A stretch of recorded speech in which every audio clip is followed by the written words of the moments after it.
Will the fear of relapse make me relapse? Absolutely. How could it not?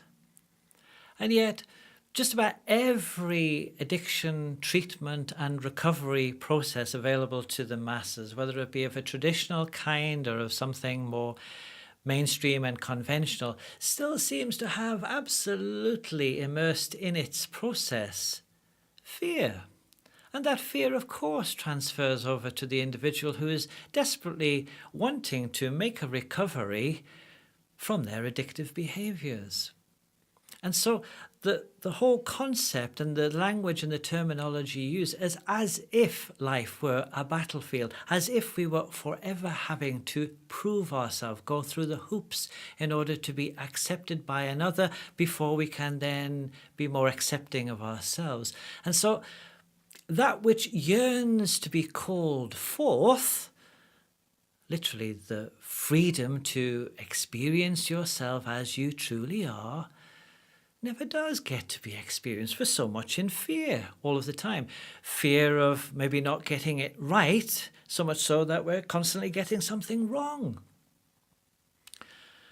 Alcoholics Anonymous and other such like groups of a supportive nature advocate that the only hope of managing addictions is accepting that you're not able to do so, that you are in fact powerless against them.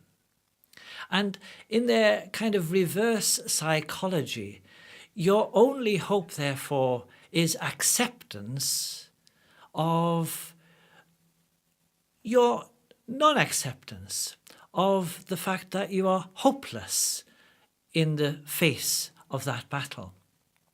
Or put another way, that your greatest strength is acceptance of your greatest weakness. Now, although many people claim to have experienced sobriety as a result of that process, in the end, it's never really going to be very empowering. Because first of all, it requires a higher self, a higher, greater calling, if you will, a power that's outside of yourself.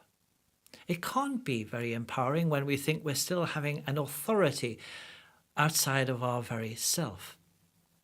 And when we're trying very hard to stick to our moral inventory or attend endless meetings or put together our relapse prevention program, I mean, think of those words, relapse prevention program. You know, have you not heard of the law of attraction?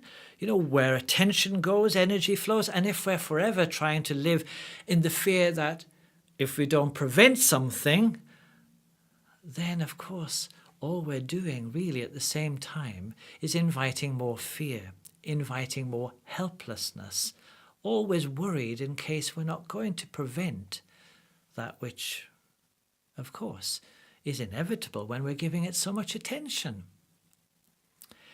We also have to be very careful of the incriminating words that such support groups almost expect us to be able to utter. I am an alcoholic.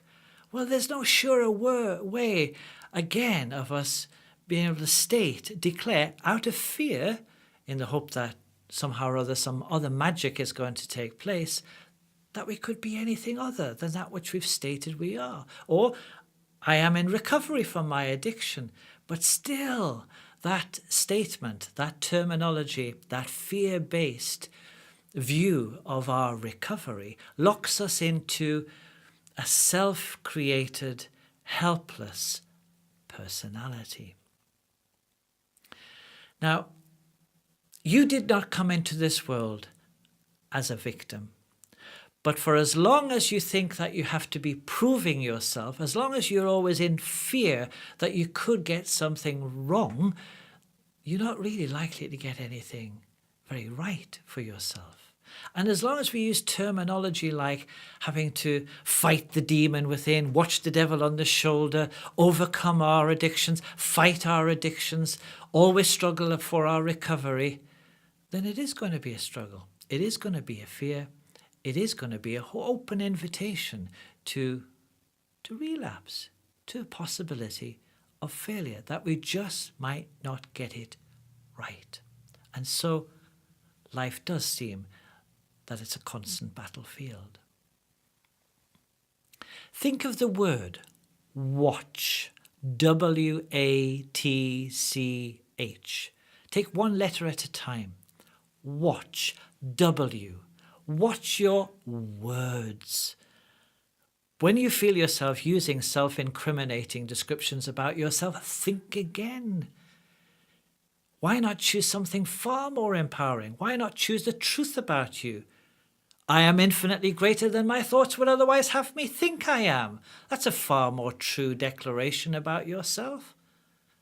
Not I am an alcoholic. You are not an alcoholic. Your behaviour has become so, perhaps, but you are not that. Stop identifying yourself as the lie, the very thing that you want to actually slip out from. Watch your actions, your behaviour, that which actually follows on from the thoughts about yourself and the projection about yourself that you've put out there. Be careful. Choose your behaviours differently. Watch your behaviours. Watch them, understand them, and enact them differently. That's not how powerless you are. That's how very powerful you are. Watch. Watch your thoughts, of course. 65 to 90,000 of them in a day. Of course, you can't watch every one of them. Just watch the fact that you're having them. Know that you're having such a vast number of random thoughts, most of them quite useless. And select them very carefully. Do you know it is possible to select the very next thought that you're about to have before you have it, once you become more aware? And it makes all the difference in the world. Watch, see, character.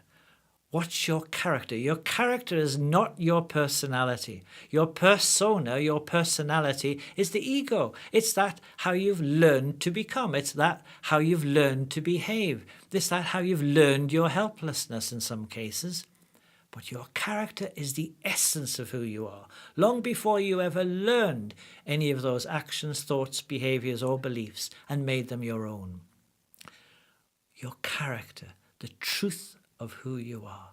Finally, watch. Heart. Watch your heart. Listen to your heart. 5,000 times more magnetically energetic than that which we put such dependence on, the mind. Watch your heart. Listen to it. It holds information, every piece of data. Watch, listen, and respond from the heart, not the fearful mind.